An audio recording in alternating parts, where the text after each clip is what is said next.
Hi everyone, my name is Josh and today we've got something a little different. I'd be inclined to call it a review if I were to inject my own personal opinions every step of the way, but today we'll be discussing Detroit Become Human by conducting an analysis. I may have occasionally gotten a tad preachy about how much I love this game when I played it on the channel, and because of how interesting the plotline is and how effectively it engages the player, I'd love to discuss it here. Written by David Cage and published by Sony, Detroit Become Human is set in Detroit, of course, during a time where humans and androids coexist.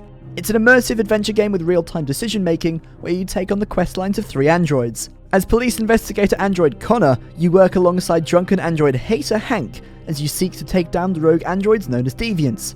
As Marcus, you rally fully autonomous deviants to fight for their rights through a variety of acts of civil disobedience.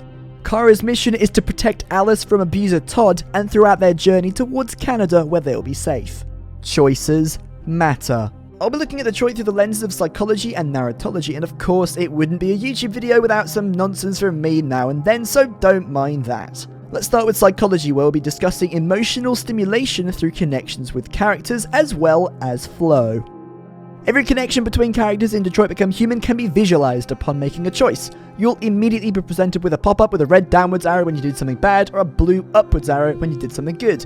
This is relative to the character you're with at the time, of course. There are so many characters you're bound to impress someone, just like you can't guarantee you won't make any characters mad either. It gets you thinking immediately, as a game that emphasizes the fact that choices matter, when you spend a while thinking about what to do, only to have your choice punished by seeing that miserable red dippy arrow of despair that makes you think, "Oh no, shouldn't have picked that, where did I go wrong?" Hopefully you'll think more intelligently next time.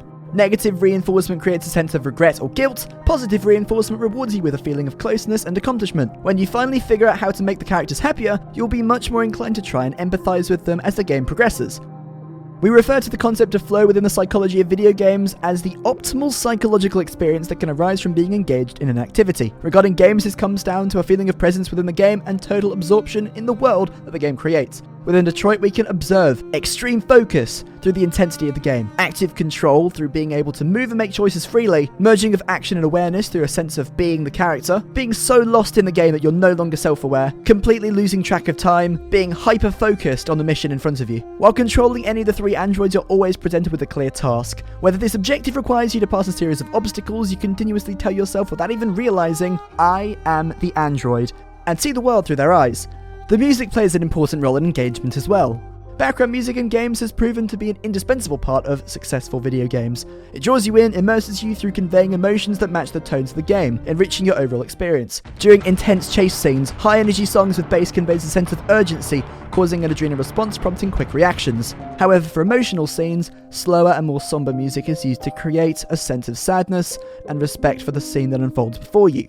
We shall now continue on to Narratology, where we'll look at how choices matter, being given freedom of choice and having the narrative guide you through an adventure through the eyes of the androids. The narrative in Detroit Become Human falls under mimicry, a form of play that involves role-playing where your decisions have a direct impact on the story's outcome, the NPCs that surround you, and the way that the game behaves according to your decisions. With around 100 potential endings and over 1,000 different combinations of major events, your minor choices most certainly have an impact on the world you create. The fate of the characters is for you to decide. Connor can remain a deviant hunting machine, or break past the code to free the imprisoned androids and aid them in their protest for android rights. Throughout Marcus's storyline, you're faced with choices that will determine if you lead a violent revolution or to speak out peacefully. You can initiate a war, or you could speak with the humans about recognizing the androids as a form of intelligent life that feels alive, the same way that humans do. Regarding Kara, she must break past her code and act violently to save Alice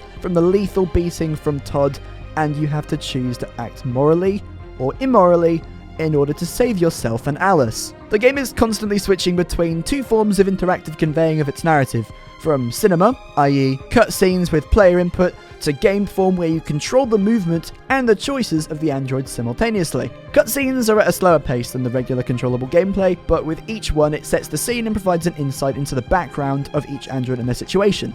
Whether it's cutscene that you make choices in, or free roam where you wander about and explore your environment, you're placed in the experience, making events happen. Detroit Become Human pulls this off like very few other games, because without this interactive story medium, the entire game experience would completely fall flat. As you roleplay, it's incredibly powerful when emotional events occur, whether good or bad, as you live them out as each character. This type of connection is only obtainable through games, as you can never directly influence the choices and motion of a character in any other form of media, like books, movies, or shows. Detroit Become Human storyline and immersion tactics excellently engages the player to evoke emotional responses and feelings of genuine connection to the characters within the game. Its storyline is deep and thought out, and you're placed directly into the position of an android where you make the choices and its narrative follows in accordance to your decisions.